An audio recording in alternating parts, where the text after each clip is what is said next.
Hello అండి, అందరు ఎలా ఉన్నారు? బాగున్నారా? నేనైతే చాలా బాగున్నాను. మీరు కూడా బాగుండాలని మనస్ఫూర్తిగా కోరుకుంటున్నాను. Welcome back to my channel Mahibuji lifestyle. అమ్మో, ఈసారి మాత్రం ఎండలు మామూలుగా కొట్టలేదు కదా. నేనైతే బయటకు వెళ్ళడమే మర్చిపోయినా. అసలు పొద్దున్నే 6 గంటలకి డోర్ మూస్తే మళ్ళీ 6 గంటలకి డోర్ ఓపెన్ చేసేదాన్ని, అంత వేడిగా ఉండేది. ఇక ఈ మధ్య సడన్గా ఒక్కొక్కసారి వర్షాలు పడ్డాయి. ఈ మధ్యలో ఈరోజు కూడా చాలా వర్షం పడింది. ఇక్కడ నుంచి అయితే కాస్త వర్షాలు పడడం స్టార్ట్ అవుతాయి కదా, ఎందుకంటే జూన్ వచ్చేస్తుంది. ఇంట్లో ఉండే మనకే ఇలా ఉంటే బయట చాలామంది పని చేస్తారు. పాపం వాళ్ళు ఎలా తట్టుకుంటారో ఏమో అని చాలా వరకు ఆలోచించేదాన్ని. ఇక మాది పెంట్ హౌస్ కాబట్టి ఎండ అయితే మామూలుగా ఉండదు. డోర్ ఓపెన్ చేయడానికి కూడా ఇబ్బంది ఉండేది, ఎందుకంటే నేరుగా ఇంట్లోకి ఎండ మొత్తం వచ్చేసేది. పైన ఏముండదు కాబట్టి ఇక రూమ్ మొత్తం చాలా వేడిగా ఉండేది. సన్లైట్ నేరుగా బిల్డింగ్ మీద పడేది, ఆ వేడికి కింద రూమ్ మొత్తం వేడిగా ఉండేది. ఇదంతా కాదురా బాబు అని ఏసీ కొనడానికి వెళ్తే ఒక్కొక్కటైతే 30+ అలా రేట్లు ఉన్నాయి. ఇక మా నాన్న అయితే వద్దన్నాడు. చూద్దాంరా, డబ్బులుంటే నెక్స్ట్ ఇయర్ తీసుకుందాము అని. మన మిడిల్ క్లాస్ వాళ్ళు ఏసీ రన్ చేయడం అంటే మామూలు విషయం కాదు. ఇక కరెంటు బిల్ ఇంత వస్తుంది. ఇక అన్నీ ఆలోచించి వద్దులేండి అనేసి వద్దన్నాను నేను కూడా. సమ్మర్ స్టార్ట్ కాగానే చిన్న కూలర్ అయితే తీసుకున్నాము, కానీ పిల్లలకు మంచిది కాదు కదా, అందుకే ఎక్కువ వాడడం లేదు. ఎండాకాలంలోనే ఆ బాధ, వర్షాకాలం ఈ బాధ. వర్షం పడిందంటే పైన బిల్డింగ్లో ఉన్న చెత్త అంతా కిందకు వచ్చేస్తుంది. ఇక రోజు ఊడవడమే. వర్షానికి నీళ్లు రావడం, దాంతో బురద రావడం. ఇక అదంతా అయితే క్లీన్ చేశాను. ఇక పిల్లల కోసం అయితే పాలు కాచి పెడుతున్నాను. లాస్ట్ 10 డేస్ నుంచి నేను వీడియో అప్లోడ్ చేయలేదు కదా. రీజన్ ఏంటంటే పిల్లలైతే చాలా సిక్ అయ్యారనమాట. అదే గుట్టకెళ్ళేసి వచ్చిన తర్వాత, అంటే అక్కడ చాక్లెట్స్ అని, ఆ వేడికి ఐస్ క్రీమ్స్, జ్యూస్ అనేసి అందరు తాగాము. ఇక పిల్లలు కూడా తాగేశారు. నేను వద్దు అనేసి అన్నాను, కానీ ఇక వేరే ఆప్షన్ లేకుండే నాకు కూడా. ఇక అందరు ఉన్నారు, ఇంకా వాళ్ళు ఇవ్వడంతో వాళ్ళు కూడా తాగేశారు. ఇక ఆ ప్రభావం ఇప్పుడు పడింది నా పైన. పిల్లలకు ఇద్దరికి వైరల్ ఇన్ఫెక్షన్స్, అలాగే బ్లడ్ ఇన్ఫెక్షన్, బ్లడ్ తక్కువైపోయిందంట. నేను అంత కేరింగ్గా చూసుకున్నా సడన్గా ఇలా అయింది అనేసి చాలా బాధపడ్డాను. ఇక అన్ని పనులు మానేసి పిల్లల హెల్త్ కోసం అయితే కొద్దిగా ఫోకస్ పెట్టాను. ఇక వాళ్ళకు కొద్దిగా షుగర్ కూడా తక్కువ చేసి బెల్లం యాడ్ చేస్తున్నాను పాలల్లో. ఇక వాళ్ళకు ఎప్పటికీ నేను పెట్టే ఫుడ్ పెడతాను, కాస్త బయట ఫుడ్ తగ్గిస్తే చాలా మంచిది. ఇక వాళ్ళతో పాటు నేను కూడా హెల్తీగా ఉండాలి, కాస్త డైట్ మెయింటైన్ చేయాలి అనేసి మా అమ్మ చెప్పింది. ఇది సబ్జా గింజలట. ఇక మార్నింగ్ లేసి ఇవి తాగుతున్నాను. పిల్లలకైతే కొద్దిగా వాళ్ళకు ఒక ఎనర్జీ ఫుడ్గా ఉంటుంది అనేసి క్యారెట్, బీట్రూట్ కూడా కట్ చేసి ఇవ్వాలి.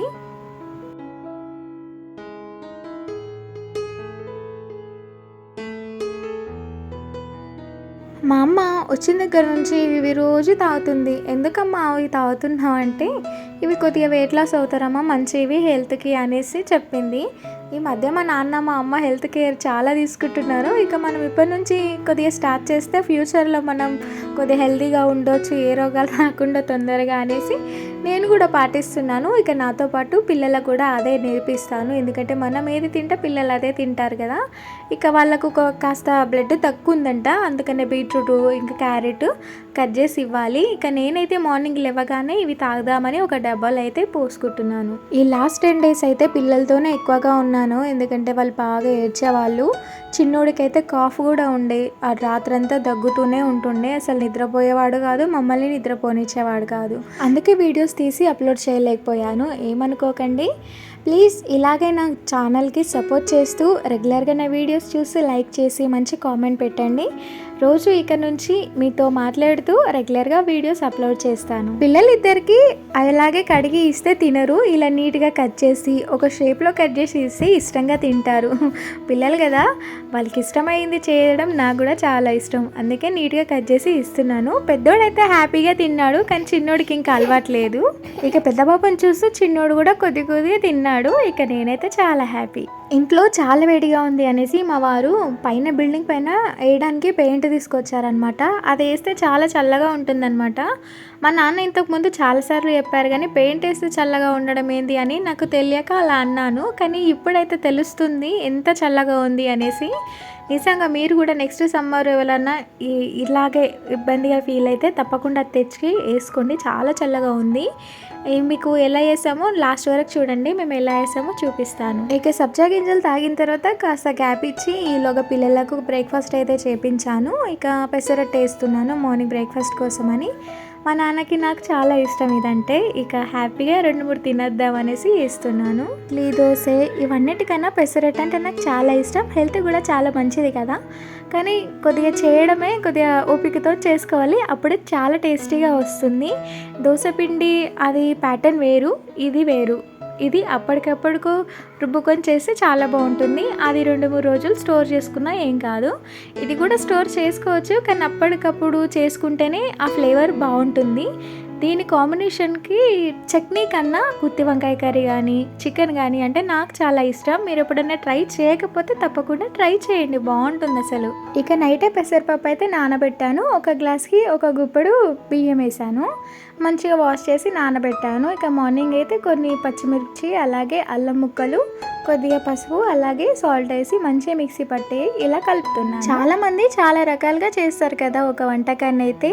ఈ పెసరట్టు కూడా చాలా మంది వెరైటీస్ చేస్తారు. దీనిపైన అల్లం ముక్కలు వేయడం, ఇంకా చీజ్ వేయడం, ఇంకా వేరేగా చేస్తారు. కానీ నాకైతే సింపుల్గా చేసుకోవడమే ఇష్టం. కొద్దిగా ఫ్లేవర్ కోసం అనేసి కొత్తిమీర, అలాగే తింటుంటే మంచిగా టేస్టీగా ఉండడానికి ఉల్లిపాయలు, అంతే. మిగతాది ఏది నాకు ఇష్టం ఉండదు. ఒక సిస్టర్ అన్నారు దానిపైన జీలకర్ర అలాగే అల్లం ముక్కలు చిన్నగా కట్ చేసి వేయాలి అని. నాకు అవి పంటకి తగిలితే నచ్చదు, అందుకే వేయను. థ్యాంక్ యూ సిస్టర్ చెప్పినందుకు, కానీ అది నాకు ఇష్టం ఉండదు. ఇక ఎవరి ఇష్టాలు అల్లవు కదా, అదనమాట.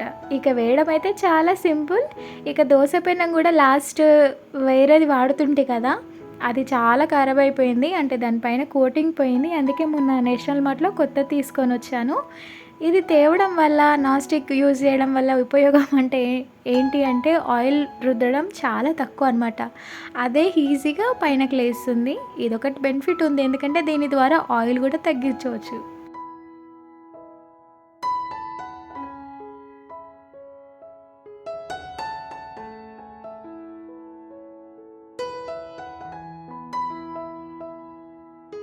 ఇంతకుముందు నా దగ్గర ఉన్న దోశ ప్యాన్కి ఆయిల్ ఎక్కువ వాడేదాన్ని. ఇప్పుడు చూసారా అసలు ఆయిల్ లేకుండా ఈజీగా వేసాను. పైనకి ఎంత ఈజీగా వస్తుందో. నాన్ స్టిక్తోని ఇది ఒక బెస్ట్ యూజ్ అని చెప్పొచ్చు. ఆయిల్ లేకుండా ఫుడ్ రెడీ అయిపోతుంది. ఇక దీంట్లోకి పల్లి చట్నీ కన్నా చెప్పాను కదా చికెన్ అంటే అని, గుత్తి వంకాయ కర్రీ అంటే చాలా ఇష్టమని కర్రీ అయితే చేసి పెట్టాను. ఆ ప్రాసెస్ ఈజీగానే ఉంటుంది, నెక్స్ట్ మీకు చూపిస్తాను ఇప్పుడు. ఇక పెసరట్టు అయితే ఇలా చేశాను, చాలా బాగుంది కదా. మనం దోశలు వేసినట్టు ఇది వేయడం కాదు అసలు. దీనికి ఒక పెద్ద ప్రాబ్లం ఏంటి అంటే పెనం ఎప్పుడైనా చల్లగా ఉండాలి, వేడిగా ఉంటే మొత్తం చుట్టుకపోతుంది. అందుకే ఒకటి వేసిన తర్వాత ఇంకా కొద్దిగా గ్యాప్ తీసుకొని మళ్ళీ ఇంకొకటి వేయాలి, లేదంటే నెక్స్ట్ ఇది అస్సలు రాదు. కొద్దిగా హీట్ తగ్గినాకనే వేస్తే బాగుంటుంది. అందుకోసం అన్నీ కాస్త వాటిని గాల్లో తింపుతూ చల్లారుస్తాను. ఏదో ఇంట్లో ఖాళీగా ఉండకుండా ఇలా నా టైంపాస్ కోసం అయితే వ్లాగ్స్ అయితే చేస్తున్నాను. ఇది ఎన్ని రోజులు సాగుతుందో తెలియదు. ఇక ఫ్యూచర్లో అయితే జాబ్ చేసే టైం వచ్చేసింది, ఎందుకంటే 3rd ఇయర్ కూడా సక్సెస్ఫుల్గా కంప్లీట్ చేశాను. ఒకే పని చేస్తూ ఆగిపోకూడదు కదా, మల్టీ టాలెంటెడ్గా ఉండాలి. యూట్యూబ్ రన్ చేస్తూనే ఒకవేళ జాబ్ చేసే అవకాశం ఉంటే 2 హ్యాండిల్ చేసుకుంటాను. ఈ రోజుల్లో ప్రతి ఆడపిల్లకి ఏదో దాంట్లో మంచిగా ఉంటేనే బయట విలువ ఇస్తారు. నువ్వు ఒంటింటికి పరిమితం అయితే అది ఎంత చేసినా ఫలితం ఉండదు. అందుకనే ఏదైనా ఒక పని చేసుకొని దాంట్లో ముందుకు సాగాలి, మన నచ్చిన దాంట్లోనే. నేను జీఎన్ఎం అయితే చాలా ఇష్టపడి తీసుకున్నాను పెళ్ళికి ముందు, కానీ మధ్యలో పెళ్ళి అవుతుందని అస్సలు అనుకోలేదు. కానీ తర్వాత కూడా ఇలాంటి చాయిస్ మళ్ళీ నాకు వచ్చిందంటే నిజంగా నాకు చాలా హ్యాపీగా ఉంది. అందుట్లోనూ పిల్లలతో హ్యాండిల్ చేస్తూనే చదువుకొని ఎగ్జామ్స్ రాసి ఇప్పుడు కంప్లీట్ చేశాను కదా, నిజంగా నా ఆనందానికి అస్సలు హద్దులు లేకుండా పోయింది. రిజల్ట్ కూడా వచ్చేసింది. ఇక మేడం అయితే డిక్లేర్ చేసింది మీరు సక్సెస్ఫుల్గా కంప్లీట్ అయింది, పాస్ అయ్యారు అనేసి. ఇక నేనైతే నెక్స్ట్ ఏం చేద్దాం, ఎక్కడ చేద్దాం అలాంటి ఊహల్లోకి వెళ్ళిపోయినా. కానీ ఇప్పట్లో కాదు, ఎందుకంటే చిన్నోడు ఇంకా చాలా చిన్నోడు కాబట్టి కనీసం 1-2 సంవత్సరాలు అయితే ఖచ్చితంగా పడుతుంది. ఇంకా అప్పటి వరకు వాళ్ళ దగ్గర నేను ఉండడం వాళ్ళకి చాలా అవసరం. అందుకనే ఇప్పుడైతే డిలే చేసుకున్నాను. ఇప్పుడైతే నాకంటూ ఒక ధైర్యం వచ్చింది, బయటకు వెళ్ళి నేను బ్రతకగలుగుతాను అనేసి. నిజంగా ఆ మాట ఊహించుకుంటేనే చాలా హ్యాపీగా ఉంది. ప్రతి ఆడపిల్లకి భర్త సపోర్ట్ అలాగే తండ్రి సపోర్ట్ చాలా అవసరం కదా. వీళ్ళిద్దరిలో ఎవరు ఒకరు సపోర్ట్ చేయలేకపోయినా చాలా ప్రాబ్లం ఫేస్ చేయాల్సి వస్తుంది లైఫ్లో ఆడపిల్ల. కానీ ఆ దేవుడి దయతోని నాకు ఇద్దరు సపోర్ట్ చాలా ఉంది. అందుకే ఏది అనుకున్నా అది సక్సెస్ఫుల్గా చేసేస్తాను, ఇంక్లూడింగ్ యూట్యూబ్తో సహా. ఇది ఎంతవరకు ముందుకెళ్తుందో తెలియదు, కానీ చాలా ఇష్టంగా చేస్తున్నాను. మీ అందరు సపోర్ట్ ఉంటే ఖచ్చితంగా సక్సెస్ అవుతుందనేసి అనుకుంటున్నాను.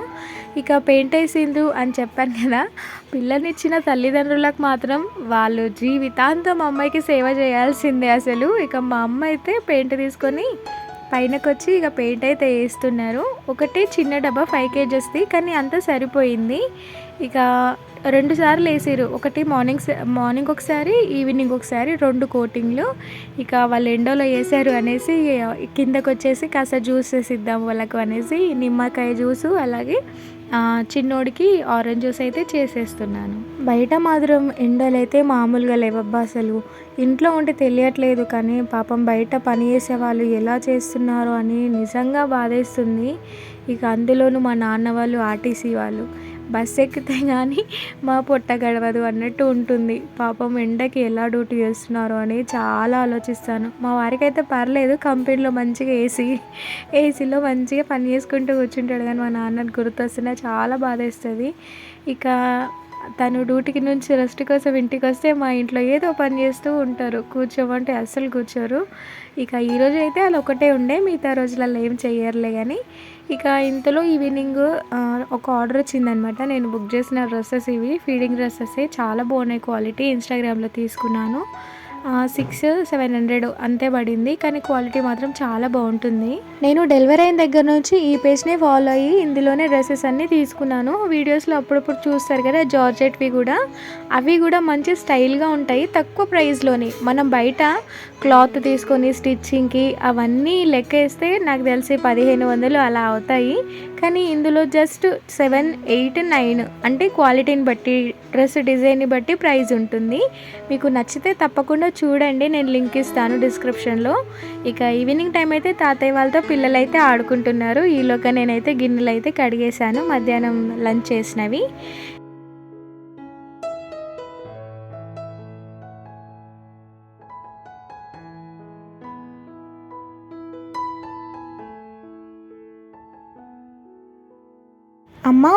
అమ్మ ఉంటే మ్యాక్సిమం ఆమెనే వంట చేస్తుంది, కానీ ఈరోజు తను చాలా కష్టపడింది కాబట్టి ఆమెను ఏ పని చేయనీయలేదు. వంట దగ్గర మొత్తం నేనే ఉన్నాను.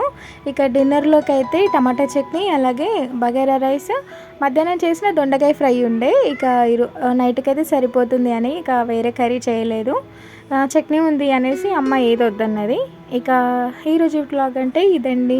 నచ్చితే తప్పకుండా లైక్ చేసి నా ఛానల్ని సబ్స్క్రైబ్ చేసి ఇలాగే నాకు సపోర్ట్ ఇస్తారని మనస్ఫూర్తిగా కోరుకుంటున్నాను. Thank you for the watching.